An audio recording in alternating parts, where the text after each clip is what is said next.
Recommandation du Seigneur Jésus-Christ de Nazareth pour faire la révélation du 2 avril 2018. Ce matin-là, j'étais à l'église et j'étais en train de suivre le témoignage de la sœur Philippa Kouranchi du Ghana. Et lorsque j'ai suivi un de ces témoignages, j'ai eu le désir de prier. Et en priant, je me suis basée sur Jérémie 33, verset 3. Après avoir prié, le Seigneur est arrivé. Et c'est alors qu'il m'a emmené avec lui. Il m'a emmené, nous sommes retrouvés dans un jardin très beau. Un jardin dont la verdure était fraîche. Et c'est alors qu'il m'a posé la question de savoir, il y avait un écran en face de moi. Et sur cet écran, il y avait une fleur, une très belle fleur qui était en kit, qui était épanouie, qui était encore toute fraîche. Et il m'a demandé, que vois-tu? Je lui ai dit que je voyais une fleur très belle qui est encore toute fraîche. Et c'est alors qu'après, cette fleur a disparu pour laisser place à une fleur qui était desséchée. Et il m'a encore posé la question de savoir ce que je voyais. Je dis, Seigneur, là, cette fois-ci, je vois maintenant une herbe morte, une fleur desséchée. Il m'a dit, mais c'est la même chose. Ensuite, il m'a invité à le suivre. Et en le suivant, il m'a dit que c'est ainsi que finissent de nombreux chrétiens. Je n'ai pas tout de suite compris ce dont il voulait parler. Et en le suivant, nous sommes arrivés donc dans un endroit désert.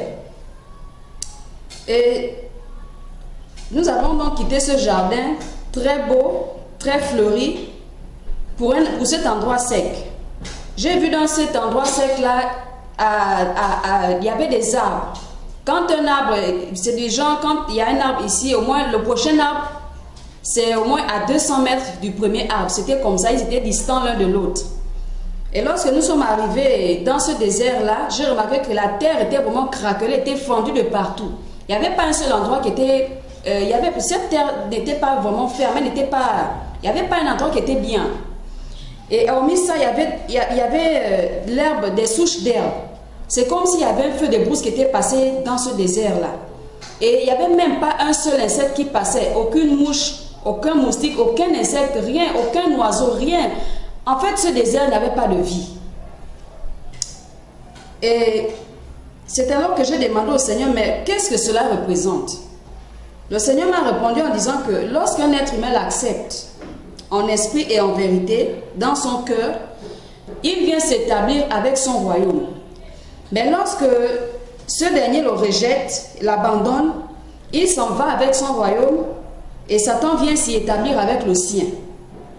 Ce que tu vois, c'est malheureusement la condition de plusieurs chrétiens d'aujourd'hui. Nombreux sont dans des églises, mais ils sont à l'image de ce que tu viens de voir. J'ai dit au Seigneur, s'il te plaît,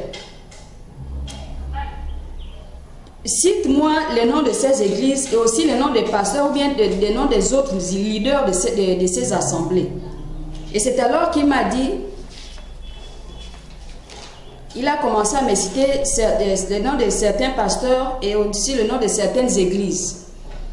Il a dit, parmi les pasteurs et les églises, il a dit, les pasteurs Mike Joktan, les pasteurs Louis Badinga, Bruno Goussi, Sylvain Edzan, Pierbi Gaëtan, le pasteur de l'église GCM, les pasteurs et les prophètes qui se font appeler les élus, les aigles royaux, les nouveaux pasteurs qui ouvrent des églises sans lui.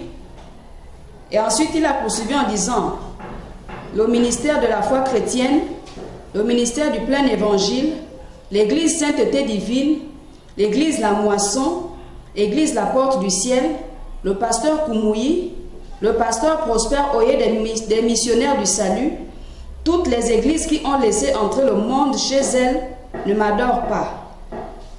Tous ceux qui rejettent mon message de la sanctification totale du corps, de l'âme et de l'esprit ne me servent pas.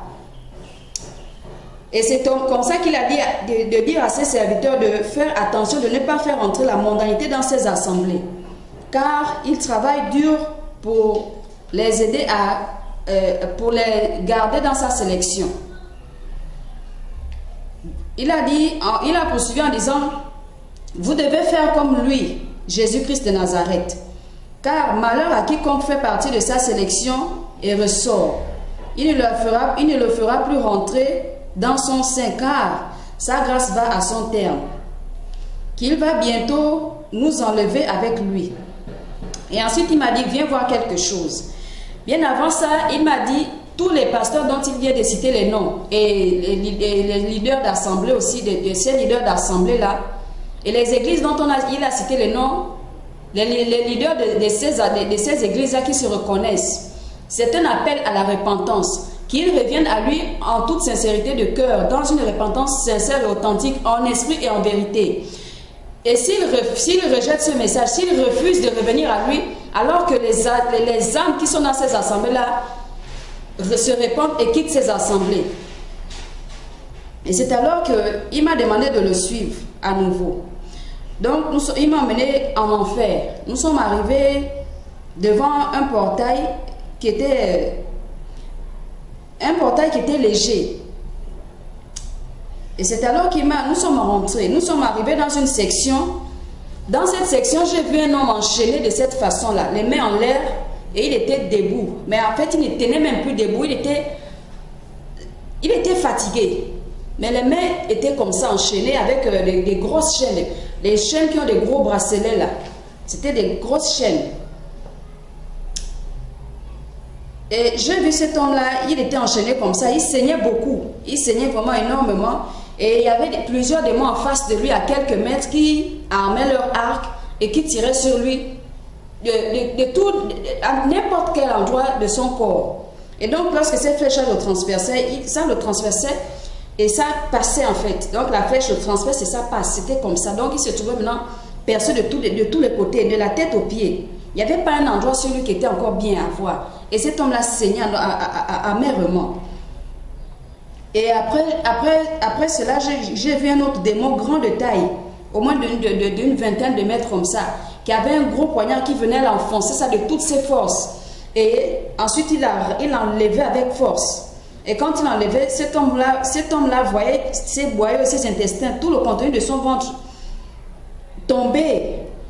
Et ensuite, il se reconstituait et c'était le même scénario qui recommençait. Il criait du mieux qu'il pouvait. Déjà, il n'avait plus de force, mais il criait du mieux qu'il pouvait. Et c'est alors qu'il suppliait les démons qu'il s'en est assez. Mais les démons riaient de lui, se moquaient de lui. Et il continuait ce scénario-là. C'est alors que le Seigneur m'a dit que cet homme que tu vois, c'est le fondateur de l'église adventiste. Il a bien commencé. Mais la seule faille que Satan a trouvée, c'est de lui faire croire que ce lieu n'existe pas. Et ensuite, le Seigneur a dit que si le pasteur Koumoui de l'église, la vie profonde aussi, ne se répand pas, c'est dans ce département qu'il viendra. Et j'ai remarqué, j'ai vu aussi à côté de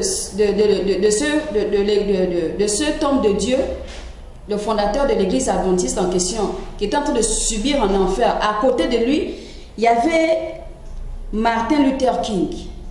J'ai crié, Seigneur, mais comment est-ce possible? Et c'est alors que le Seigneur me répond, il me dit que c'est le Saint-Esprit qui confirme sa loi. Mais ça ne sert à rien d'enseigner sa loi sans le Saint-Esprit. Quiconque croit être sauvé par ses œuvres en accord avec sa parole et ne croit point que c'est par sa grâce qu'il accorde par le Saint-Esprit qui agrée, finit dans ce lieu de tourment. Il a dit qu'il est Dieu et il fait grâce de sauver au travers du feu. Ensuite, il m'a dit, viens, je vais te montrer ton Père. Il te dira pourquoi il est ici.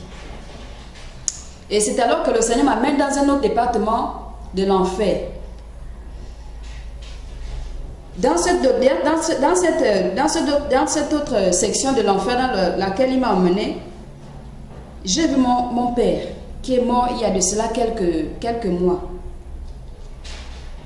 Mon père, lorsque je l'ai vu, il était dans une condition vraiment pénible. Les démons l'ont placé comme si c'était le michu, comme on avait placé dans une broche et qu'on tournait au fur et à mesure. Et hormis ça, mon père était mangé par des serpents et des vers. Il était aussi torturé par un gros serpent autour de son cou. Et il criait, il n'avait plus de force, mais il s'efforçait quand même de crier du mieux qu'il pouvait. Et c'est alors lorsqu'il nous a vus, il a commencé à confesser certaines choses. Il a crié: ma fille, j'aurais dû être vrai. J'étais menteur bien que pasteur. C'est une parenthèse que j'ouvre. Mon père, avant de mourir, bien des années avant, il s'était converti, il était devenu pasteur. Et c'est alors qu'il continue en disant qu'il n'avait pas accepté de se conformer à la voix du Seigneur Jésus-Christ. Il était toujours dans les ténèbres, donc il était toujours sorcier bien qu'étant pasteur. Et il n'avait pas quitté la secte à laquelle il appartenait. Et il m'a envoyé livrer un message à mes frères et sœurs, comme quoi il leur demande pardon, il nous demande tous pardon. Même si ça ne va pas diminuer les souffrances qu'il vit dans ce lieu, mais il nous demande quand même pardon. Et c'est alors que il poursuit en disant que parmi les gens qu'il a tués, il y a certaines personnes qu'il a retrouvées en enfer, qui le tourmentent aussi, sans cesse. Et c'est alors qu'il s'est tourné vers le Seigneur, il a dit: Seigneur, aie pitié, je veux me repentir. Donne-moi une chance, s'il te plaît. Regarde, je suis torturé ici. Tu m'avais averti, oh, pardonne-moi. C'est alors que je lui ai demandé s'il n'avait rien d'autre à dire à mes frères. Je voulais savoir s'il y a autre chose, à part ce qu'il avait cité, qu'il avait emmené dans ce lieu. Et il m'a parlé encore de certaines reliques qu'il détenait, dont il ne s'était pas séparé. Et c'est alors que le Seigneur m'a fait partie de ce lieu et il m'a mené dans un autre endroit. J'ai dit au Seigneur que je veux sortir de ce lieu, ramène-moi à l'église, je veux retourner. C'est comme ça qu'il m'a dit, avant de sortir d'ici, il m'a d'abord amené dans une autre section. Et en partant, j'ai encore entendu mon père crier ce message. Dis à ta mère de cesser de prêcher, car aucune femme pasteur n'entre au ciel. Elles viennent toutes en enfer. Ce lieu n'est pas fait pour vous. Et comme le Seigneur m'amenait, pendant que nous cheminions, je lui ai demandé: Seigneur, est-ce que c'est vraiment réel? Il m'a dit oui. Et j'ai dit: mais comment est-ce possible?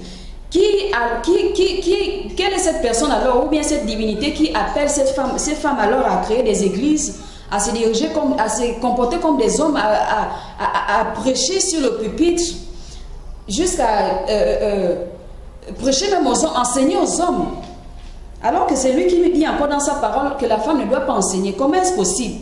Qui parle alors à ces femmes-là, qui leur dit d'ouvrir alors des églises? C'est alors qu'il me répond qu'il n'a pas appelé une femme à être pasteur, mais il appelle la femme à être évangéliste, prophétesse, ou à servir dans les différentes tâches dans les bâtiments d'une assemblée.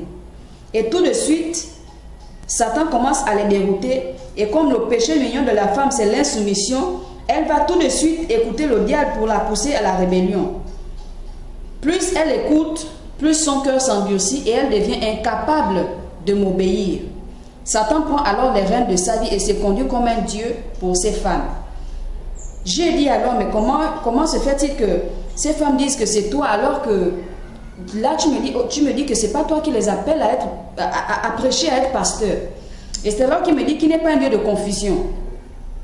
Et il m'a dit qu'il n'a jamais donné à une femme le flambeau. Athalie était une femme rebelle que Satan avait inspirée. Mais même malgré son massacre, il s'était réservé le petit Joas qui monta au pouvoir très jeune.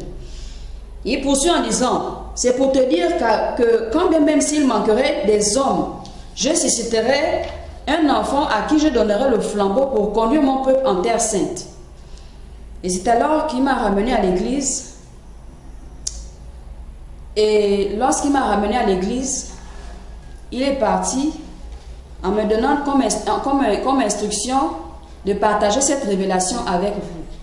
Que chacun en fasse bon usage et que ça rapproche chacun de nous au Seigneur. Paix et grâce.